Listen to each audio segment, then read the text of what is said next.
the Chinese Communist Party is a thuggish, repressive regime that wants to remove America as the world superpower. They are the Chinese Communist Party seems almost offended by the rules-based international order that America helped create and that we helped maintain. These guys don't like playing by the rules. Why should Congress be concerned about Chinese ownership of American land? So I'm on the Select Committee on China, and this has so far been a strongly bipartisan push to really understand and develop a strategy for dealing with the decades of aggression that the Chinese Communist Party has had toward our country. And we're talking about this issue. And we have had multiple experts tell us that it is part of a deliberate and planful attempt by the Chinese Communist Party to gain what they call coercive economic pressure over not just our nation, but even more so over Africa, African countries, and in Southeast Asia. And so Chinese land ownership in America, yes, that's problematic. It's a small number now, but getting bigger. But their ownership of farmland outside of China has increased 1,000% in the last 10 years.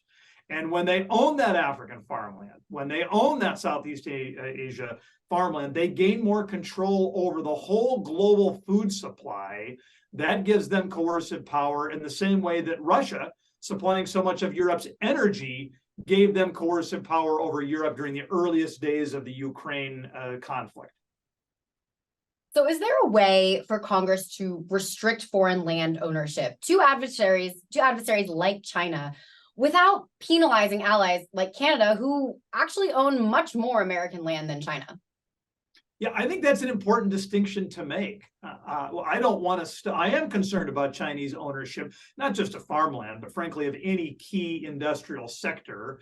But that doesn't mean I'm anti-foreign investment. If Japan wants to go build a new car factory in Tennessee and hire 1,000 American machinists and welders, that's a good thing. That adds to American prosperity. But my interest in foreign investment gets real thin, real fast when you're talking about our adversaries. And so I've got a bill for this. I'm working with a number of people. It's the PASS Act, Elise Stefanik, Dan Newhouse, and others. We have been like dogs with a bone on this issue. And we have identified 4 abiding adversaries of our country: Iran, North Korea, Russia, and China. And our bill would blacklist those countries and their partners from buying American farmland or American agricultural processing facilities. You believe there's bipartisan support in Congress for limiting Chinese ownership? Has President Biden or the Biden administration been responsive to these concerns? Well, I don't know about the Biden administration. They are not engaging with us in Congress as much as I think some people would hope. But I would tell you it is bipartisan. There are 22 of us on the Select Committee on China, and almost everything we have done has been on a bipartisan basis.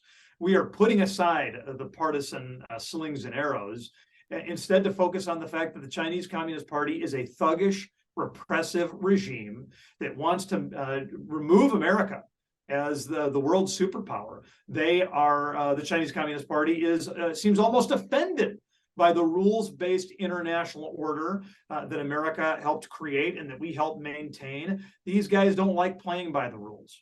They want to establish a new world order based on the rules and standards of the Chinese Communist Party. We cannot allow that to happen, and that is a voice that we're delivering with a strong, full-throated, bipartisan energy.